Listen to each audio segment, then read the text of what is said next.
Hi friends, welcome back to Shruti's cooking world. ಇವತ್ತಿನ ವಿಡಿಯೋದಲ್ಲಿ ನಾನು ಆ್ಯಪಲ್ ಮಿಲ್ಕ್ ಶೇಕ್ ಯಾವ ರೀತಿ ಮಾಡೋದು ಅಂತ ತೋರಿಸ್ಕೊಡ್ತೀನಿ. ಈ ಆ್ಯಪಲ್ ಮಿಲ್ಕ್ ಶೇಕ್ನ ಕುಡಿಯೋದ್ರಿಂದ ಆರೋಗ್ಯಕ್ಕೆ ತುಂಬಾ ಒಳ್ಳೆಯದು. ಹಾಗೆ ತೂಕ ಹೆಚ್ಚಿಸ್ಕೊಳ್ಳಲು ಬಯಸುವವರು ಈ ಆ್ಯಪಲ್ ಮಿಲ್ಕ್ ಶೇಕ್ ಕುಡಿಯೋದ್ರಿಂದ ತೂಕನ ಹೆಚ್ಚಿಸ್ಕೊಳ್ಬಹುದು.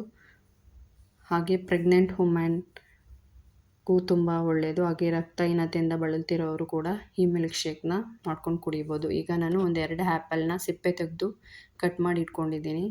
ಇದನ್ನ ಈಗ ನಾನು ಜಾರ್ಗೆ ಹಾಕ್ಕೊಂಡೆ. ಹಾಗೆ ಇದರಲ್ಲಿ ನಾನೊಂದು ಗ್ಲಾಸಷ್ಟು ಹಾಲು ತೊಗೊಂಡಿದ್ದೀನಿ.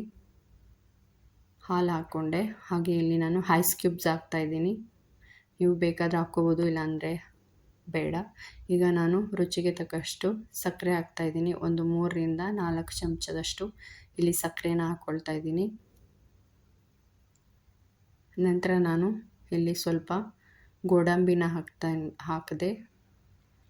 ಈಗ ನಾನು ಇದನ್ನ ಚೆನ್ನಾಗಿ ಮಿಕ್ಸರಲ್ಲಿ ಬ್ಲೆಂಡ್ ಮಾಡ್ತೀನಿ. ರುಬ್ಕೋಬೇಕು ಚೆನ್ನಾಗಿ ಇದನ್ನ. ಇದು ತುಂಬಾ ಟೇಸ್ಟಿಯಾಗಿರುತ್ತೆ. ಇದನ್ನ ಮಕ್ಳಿಗೆ ಮಾಡಿಕೊಟ್ರೆ ತುಂಬಾ ಇಷ್ಟಪಟ್ಟು ಕುಡಿತಾರೆ. ತುಂಬ ಹೆಲ್ದಿ ಕೂಡ ಹೌದು. ಮಕ್ಳಿಗೆ ಮಾಡಿಕೊಡೋದಾದರೆ ನೀವು ಐಸ್ ಕ್ಯೂಬ್ಸ್ ಹಾಕಬೇಡಿ. ಐಸ್ ಕ್ಯೂಬ್ಸ್ ಹಾಕೋದ್ರಿಂದ ತುಂಬ ಶೀತ ಆಗಿಬಿಡುತ್ತೆ.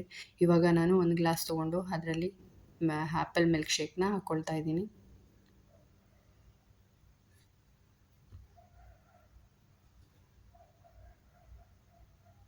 ಇವಾಗ ಇದಕ್ಕೆ ನಾನು 1 ಸ್ಪೂನಷ್ಟು ವನಿಲಾ ಐಸ್ ಕ್ರೀಮ್ ಹಾಕ್ತಾಯಿದ್ದೀನಿ. ಇದ್ರೆ ಹಾಕ್ಕೊಳ್ಳಿ, ಇಲ್ಲಾಂದರೆ ಬೇಡ.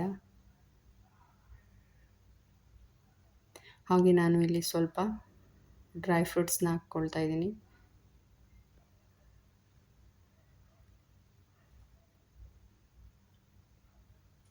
ನೀವು ಇದಕ್ಕೆ ಹನಿ ಕೂಡ ಹಾಕಿ ಮಾಡ್ಕೋಬೋದು. ಇವಾಗ ಇದು ರೆಡಿಯಾಗಿದೆ ಆ್ಯಪಲ್ ಮಿಲ್ಕ್ ಶೇಕ್.